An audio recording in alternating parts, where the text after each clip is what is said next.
Have you ever encountered a thinker so vast, so complex, that simply reading a single page of his work feels like wandering into a labyrinth? A philosopher whose ideas are so dense and so intimidating that even seasoned scholars sometimes feel overwhelmed, lost, or even terrified. That, my friends, is Georg Wilhelm Friedrich Hegel. Hegel is not like other philosophers. While most thinkers try to simplify the world, Hegel does the opposite. He takes you directly into the storm, into the chaos of reality, into the contradictions and conflicts that make life so difficult. Instead of running away, he shows you how those contradictions are not flaws to be avoided, but the very forces that drive history, progress, and human consciousness forward. For many, Hegel's intelligence feels terrifying because it refuses to give us easy answers. His philosophy does not comfort, it disturbs. It pulls apart everything we thought we knew about truth, society, morality, and even ourselves. In this video, we are going to dive into the terrifying brilliance of Hegel's mind. We'll explore why his way of thinking is still so influential, why it feels so overwhelming, and what lessons it carries for us today. But first, let's ask a simple question. Who was Hegel, and why did his philosophy become so powerful? Early life and STRUGGLS2 understand Hegel's philosophy, we have to begin with his story. He was not born a genius who easily impressed the world. In fact, Hegel struggled for much of his early life. Born in 1770 in Stuttgart, Germany, Hegel was part of the same generation as Beethoven and Napoleon.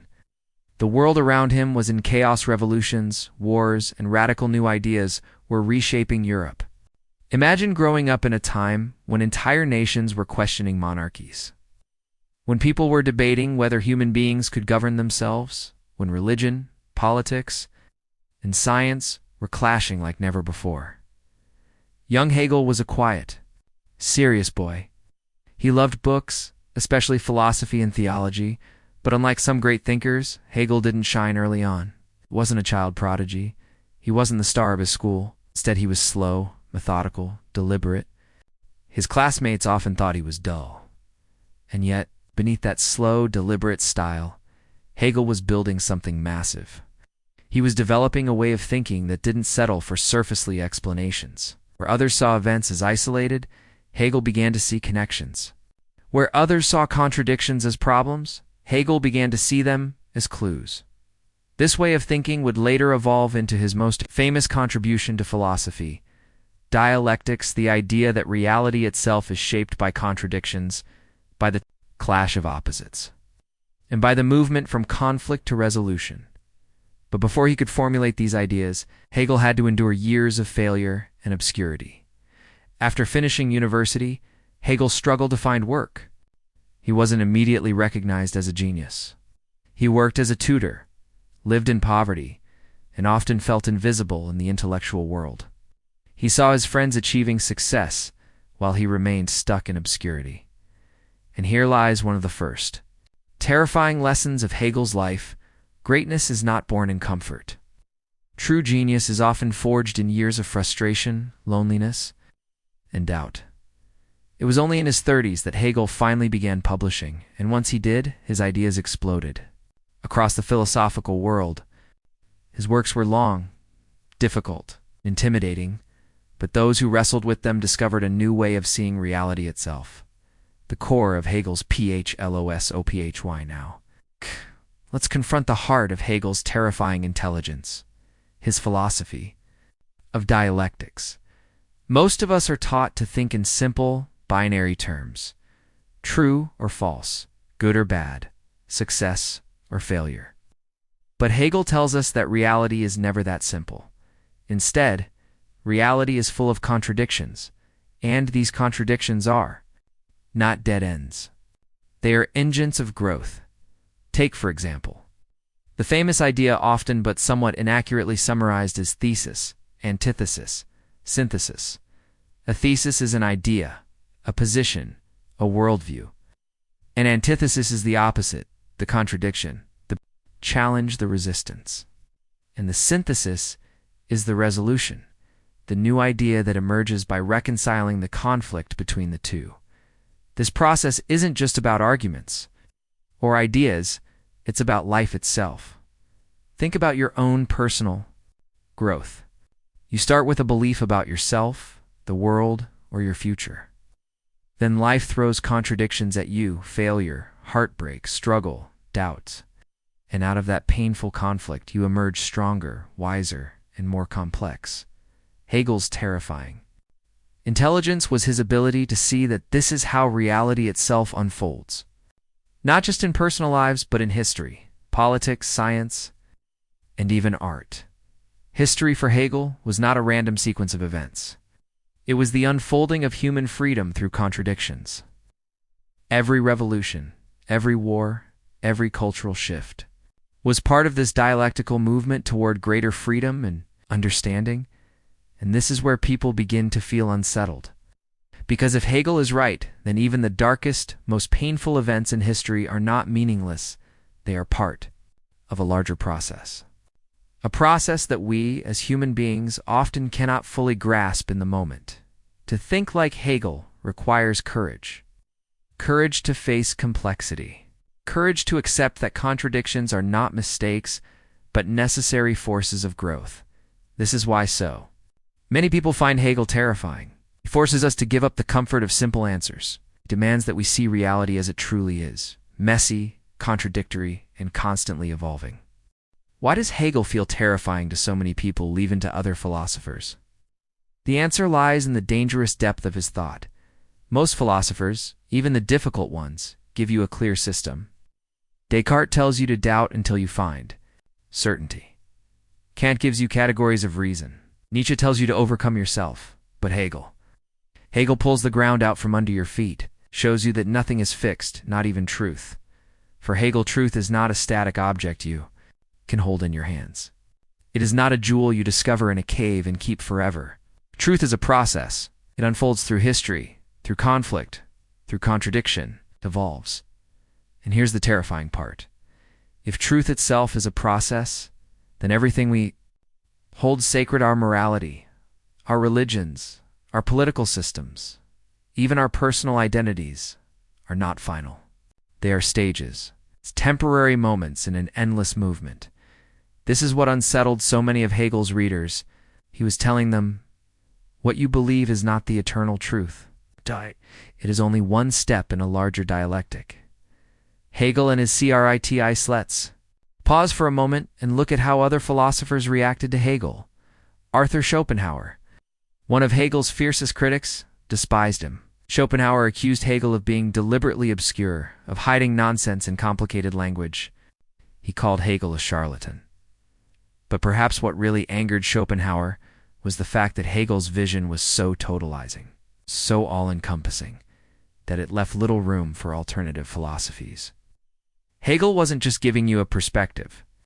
He was giving you the perspective of perspectives, philosophy that claimed to explain how every philosophy, every religion, every art form, every science fit into a larger whole. That is intimidating, is terrifying. And then there's Nietzsche. Nietzsche rarely discussed Hegel directly, but his philosophy can almost be read as a rebellion against Hegel's system. Nietzsche wanted chaos, creativity, the will to power. Hegel wanted order, synthesis, rational progress. Nietzsche feared that Hegel's system turned life into something too rational, too mechanical, stripping it of vitality. Even Kierkegaard, the father of existentialism, was deeply troubled by Hegel. Kierkegaard accused him of being too abstract, of forgetting the individual human being in his grand vision of history and spirit. Hegel, Kierkegaard said, could explain the universe, but forgot about the single person standing in despair. And so we see a pattern again and again. Great thinkers trembled in the shadow of Hegel. Why? Because Hegel's philosophy felt like a giant machine. Once you stepped inside, it explained everything. It consumed everything. And it left little space for escape. That kind of all-encompassing vision is both brilliant and frightening. Dialectics and ICSTO are wide. But let's come back to Hegel's terrifying intelligence itself. He wasn't just interested in abstract ideas. He applied his dialectical thinking to history itself. For Hegel, history is not random. It is not just one event after another. It has a logic. It moves through contradictions. It progresses toward freedom. Take the French Revolution, for example. Hegel was deeply inspired by it, saw in the revolution the triumph of human freedom over tyranny.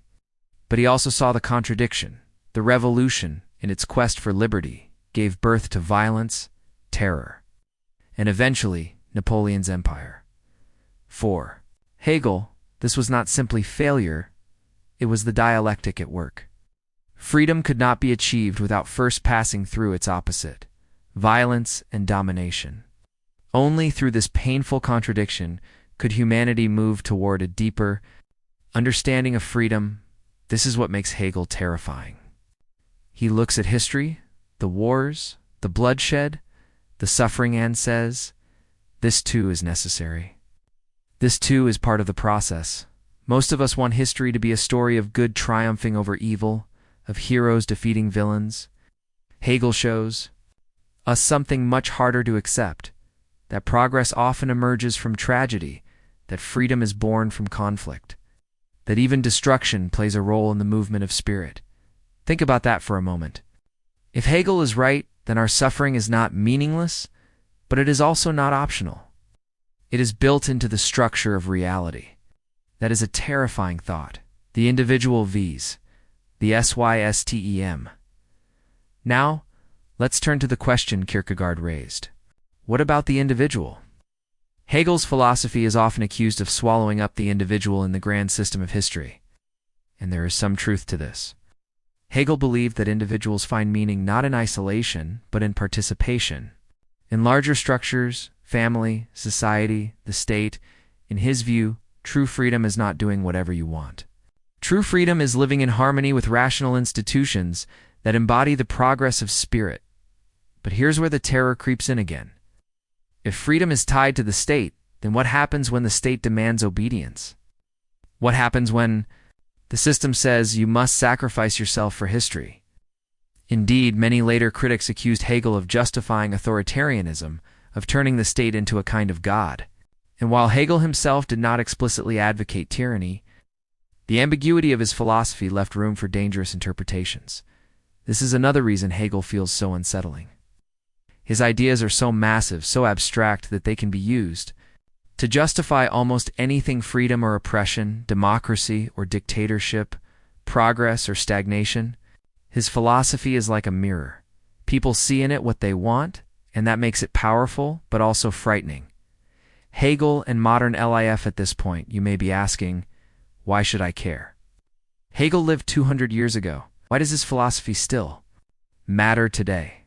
The answer is simple, because we are living in a world shaped by Hegel's terrifying intelligence. Think about it. Our modern understanding of history as a process, as progress, something that evolves through struggle, comes directly from Hegel. Our belief that contradictions can lead to growth, that conflicts can produce new possibilities, that societies evolve through tension, all of this is Hegelian. Even the way we talk about personal growth, about learning from challenges or finding strength in adversity, echoes Hegel's dialectics. But there's another side. In our polarized world, full of political division, cultural wars, and global crises, Hegel reminds us that contradictions are not the end. They are the beginning of something new. When two sides clash, when opposites collide, it is painful, chaotic, frightening. But if we think dialectically, we can see that this very conflict may be the seed of a higher resolution. Of course, that doesn't mean the resolution will be easy or even happy. Remember, Hegel does not promise comfort. He promises truth. And truth is often hard. Why Hegel still haunts us. I'll step back and ask the big question. Why does Hegel's intelligence still haunt us? Because Hegel forces us to look at reality without illusions. He tells us, do not expect simple answers. Do not expect life to be free of contradictions. Do not expect history to give you peace. Instead, embrace the contradictions. Wrestle with them. Understand that they are the very engine of growth. This is terrifying because it means there is no escape. You cannot run away from conflict. You cannot find a safe island where contradictions do not exist. To be alive, to be conscious, is to be caught in the dialectic. And yet, there is also something empowering here. Because if contradictions are unavoidable, then we can stop fearing them. We can learn to see them as opportunities, as stages of development, as necessary steps toward freedom. This is the paradox of Hegel. His philosophy feels terrifying at first, but if we truly understand it, it can give us courage. Courage to face conflict, to endure suffering, to see meaning in chaos. We've seen how Hegel unsettled his fellow philosophers, how his dialectical method revealed that truth itself is a process, and how he interpreted history as the unfolding of spirit through contradiction. But Hegel's influence did not stop. In the 19th century, in fact, the real terror of his intelligence lies in what came after him. Because Hegel's ideas were not buried with him, they spread like wildfire, shaped ideologies, revolutions, religions, and even the way modern people think about themselves. Hegel's philosophy is like a stone thrown into a lake. The ripples spread outward, touching every shore. Let's look at some of those ripples, some inspiring, some dangerous, some still with us today. Hegel and Marx. The Dialectic turns Matt Relper. Perhaps the most famous heir of Hegel's thinking was Karl Marx. Marx read Hegel carefully, but he wasn't satisfied. Hegel, Marx said, had the right method, but the wrong focus. Hegel believed that spirit or consciousness was the driving force of history. For Hegel, ideas shape the world. Marx flipped this on its head. He argued that it is not ideas that drive history, but material conditions, class struggle, labor, ownership. This is why Marx famously said he had turned Hegel upside down. And yet, the dialectical structure, the idea that history progresses through contradictions, remains pure Hegel. For Marx, the contradiction was not between abstract ideas, but between classes, the bourgeoisie and the proletariat, the owners and the workers. This adaptation of Hegel became the foundation of Marxism. It's one of the most powerful and controversial ideologies in modern history. Think about it. Without Hegel, there might have been no Marx. No communism, no Cold War, number 20th century. Revolutions. Hegel's terrifying intelligence echoes in every labor strike, every socialist movement, every debate about capitalism. This is why studying Hegel feels unsettling, because we realize how much of our modern world is haunted by his dialectic Hegel. And existentialism, the rebellion of the individual, but not everyone accepted Hegel's grand system. Some rebelled against it. Enter Kierkegaard, the man often called the father of existentialism. Kierkegaard saw Hegel's philosophy as brilliant but inhuman. Yes, Hegel could explain the movement of history, the unfolding of spirit, the progress of reason. But what about the single human being, the man or woman sitting alone in despair, facing death, searching for God? Hegel's system, Kierkegaard argued, could swallow the individual whole. It could reduce a person's suffering, too. Just another moment in the march of history, and Kierkegaard would not accept that. He insisted that individual faith, individual choice, individual anguish could not be explained away by Hegel's dialectic. This was the beginning of a new philosophical movement, existentialism. Later thinkers like Sartre, Camus, and Heidegger would carry this rebellion forward. And yet, ironically, they were still wrestling with Hegel. They defined themselves against him. Even when you reject Hegel, you remain in his shadow. Hegel and psychology. The unconscious DILCDI. Here is something you may not expect. Hegel also influenced modern psychology.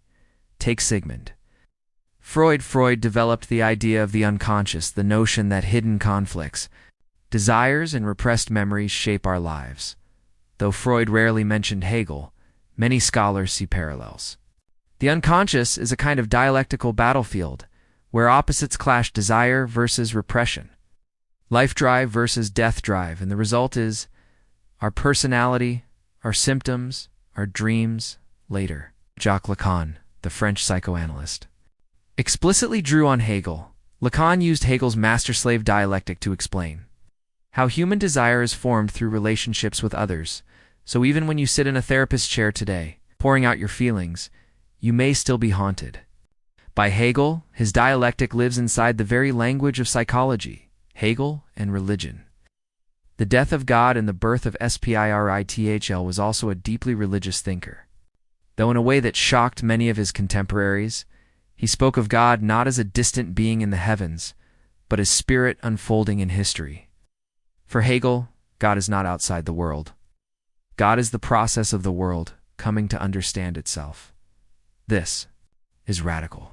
It means that religion itself is part of the dialectic Christianity, for instance. It's not the final truth, but a stage in the self-revelation of spirit. Nietzsche would later proclaim God is dead. But in some sense, Hegel had already hinted at this, because if God is just spirit becoming conscious through human history, then God is not a permanent, unchanging being. God evolves, God changes, God dies, and is reborn in new forms of human. Understanding this is another reason Hegel terrified people. He seemed to dissolve the eternal into the historical, to reduce the divine to a process. To many religious believers, this felt like heresy, and yet to others, it was liberating. It meant that faith was not frozen in the past, but alive in the present. Constantly unfolding Hegel in politics, the state as God on Eiertach, perhaps the most controversial aspect of Hegel's thought is his view of the state. Hegel believed that the state was not just a political arrangement, but the embodiment of spirit.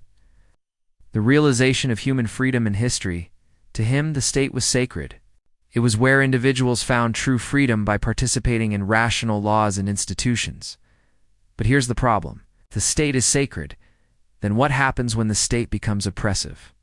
What happens when rulers claim that their power is justified by Hegel's philosophy? Indeed, some later interpreters accused Hegel of paving the way for nationalism, authoritarianism, even totalitarianism. His language about the state being the march of God in the world was taken as justification for absolute obedience. Now, to be fair, Hegel himself valued constitutional government and opposed tyranny, but the ambiguity of his writing left him open to dangerous interpretations.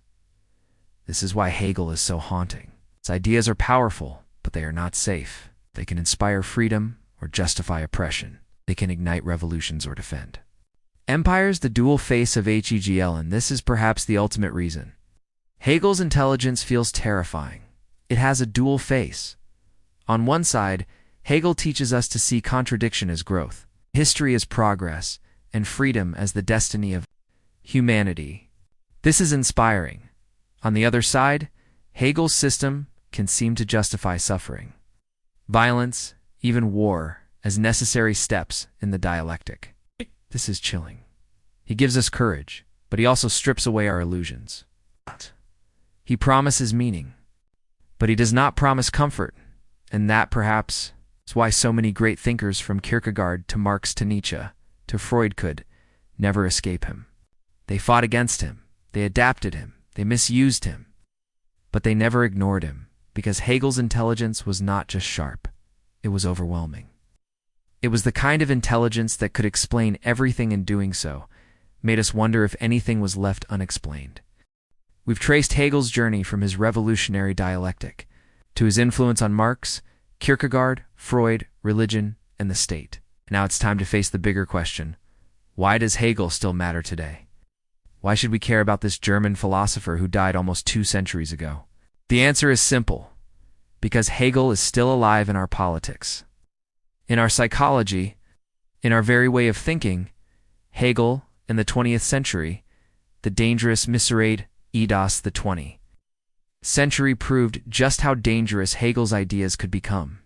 When twisted, totalitarian regimes, both fascist and communist, borrowed Hegelian language about history, destiny, and the state.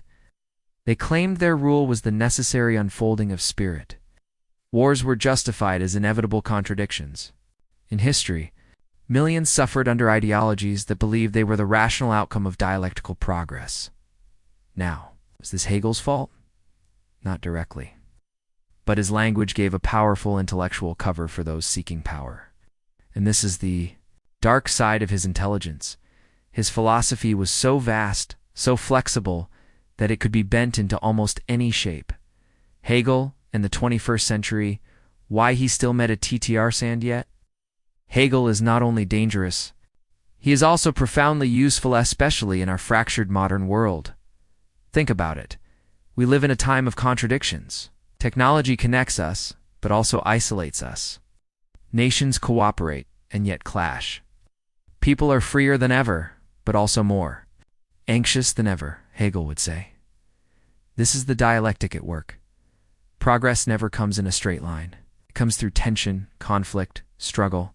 This is a lesson we desperately need today. Instead of despairing when the world feels chaotic, we can learn to see contradiction as opportunity, crisis as transformation. The personal lesson of each Hegel, and here's the most important part.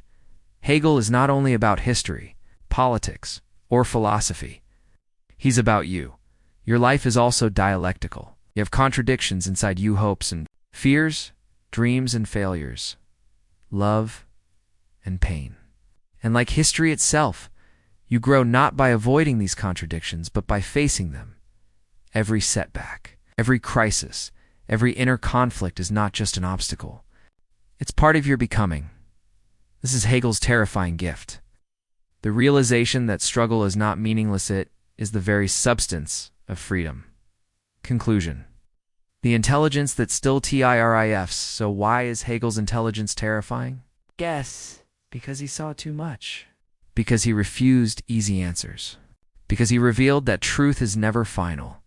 That freedom is always unfinished. That history itself is a restless, unfolding spirit.